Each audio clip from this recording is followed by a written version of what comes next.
Hello, everybody. Scott Golden here with the uh, Golden Opportunities Coaching and Pro Wrestling Logic YouTube channels. We got over 1,800 audios here on the channel on a variety of topics. We try to update as often as we can, and we are in the midst of our All Star Wrestling Review series. This is the November 8th, 1980 edition, and things are fast approaching a close here in 1980. We got about another maybe in total about 60 or 70 audios available or that are going to be available over the next month or so as it relates to this particular series. Then we'll pick up another series. Maybe I'll go back to Saturday Night's Main Event. Maybe I'll go to Mid-Atlantic Championship Wrestling or World Championship Wrestling or Memphis or back to Smoky Mountain. Don't know where I'm going yet. If you have a vote, please feel free to reach out on the comment section of this channel and we'll make that happen for you. In any event, would be glad to be of assistance to you.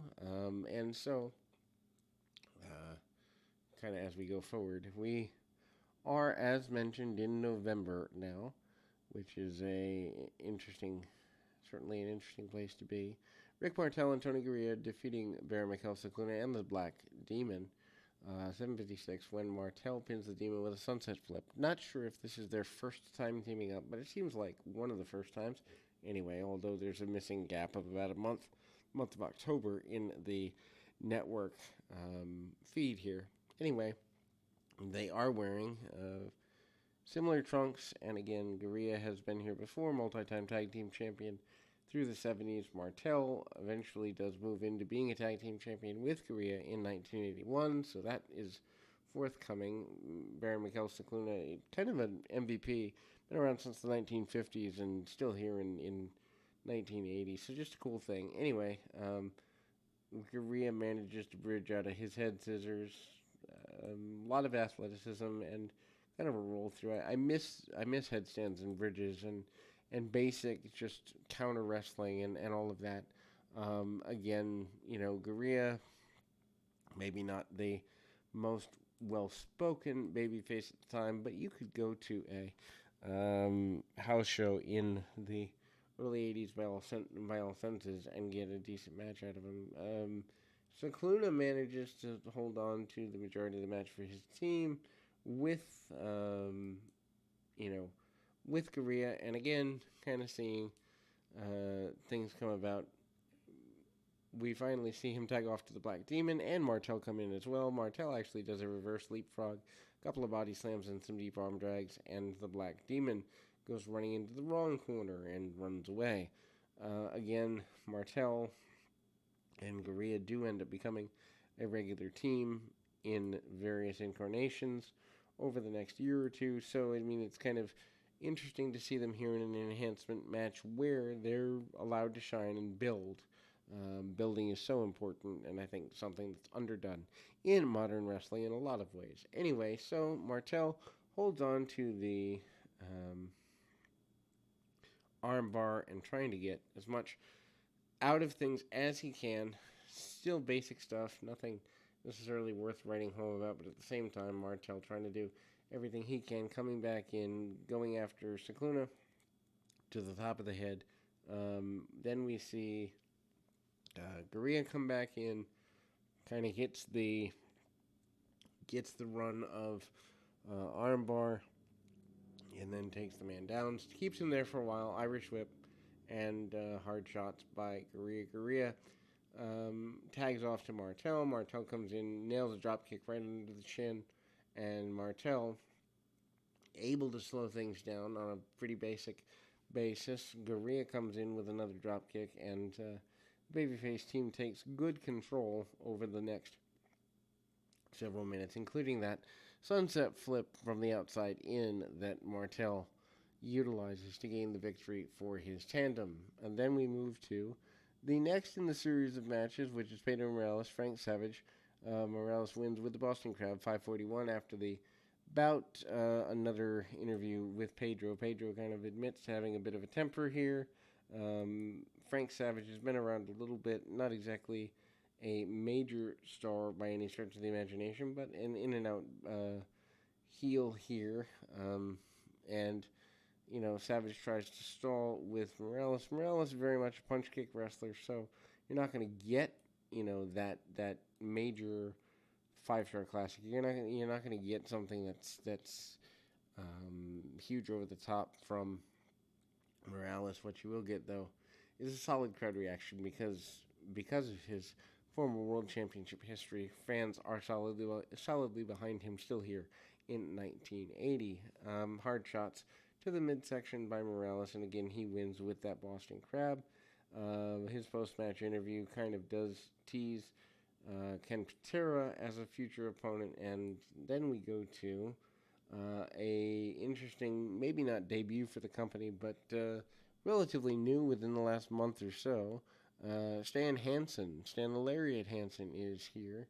Um, he's known as the Bad Man, according to his jacket, and he's in some chaps, and he is certainly ready to go at a whole nother level than is average for his options here. We see him in there with um, an enhancement talent, and again, you're not going to get a lot out of it. You're not going to get like a huge fight or anything, but you will get uh, some decent run here. And again, you know, obviously Stan Hansen ends up breaking the neck of Bruno Sammartino, and so that means he's been around a little while. I don't know that this is. Maybe he's still doing the Japanese deal, and maybe that's why he doesn't get nearly as much of a regular run as some talents might. Don't really know. All I can say for sure is that he's, punch kick, very basic. The power, but also the intimidation, carrying himself like a star, and eventually he hits the lariat, which for him is a big move. Also, his interview where he basically tells Vince McMahon that Hogan is, for lack of a better term, stealing his axe bomber, the lariat, and all such. It's just kind of an interesting run there. Kind of going forward from that perspective, and it's um, down there in that way. Needless to say, he gets the attention and a bit of a victory, as it were, and ultimately gets things the way he wants them to go, where he can, when he can, and kind of gets things running in a positive direction for himself there, getting the victory in the process. So then we move to the next in the series of matches here, which in this case happens to be. Let's take a look here. In this case happens to be, as I lose my notes. Moving forward, and we see the debut of the Moondogs with Captain Lou Albano, Charlie Brown, Steve King. 708, Moondog number 2, King pinning Brown with a splash. Moondogs are 100% brawlers. Moondogs are one of the teams that I would even say Captain Lou Albano known for prior to the 85 run or the rock and wrestling era. And again, the Moondogs basically coming out of Memphis, Alabama, and the like, that general area. Rex and King are eventual tag team champions here in 81. And the return of the Moondogs, or the formation of the Moondogs, good for Lou Albano, maybe not good for other talents. Lots of punch kick there, and ultimately Moondogs coming out with ropes and bones and aggression and all of that. Coming forward from a interesting perspective there, and we see Moondogs taking a top rope splash, getting an advantage, and once again, Lou Albano having a tag team that he can build around for his future. And again, the match going 7 minutes, not necessary, especially when you're punch kick, clothesline, and maybe a top rope splash to close things off. But it's, certainly not a need for that. Classy Freddie Blassie bringing out Killer Khan. Killer Khan coming, I think, back to I know he comes back in 86, 87. I believe it's 87 to be most precise. But he's brought in here for the benefit of being part of the Assault on Andre the Giant in 81-82. So that's basically what's here. He's a punch kick guy as well. Hits the top rope knee drop for the finish there.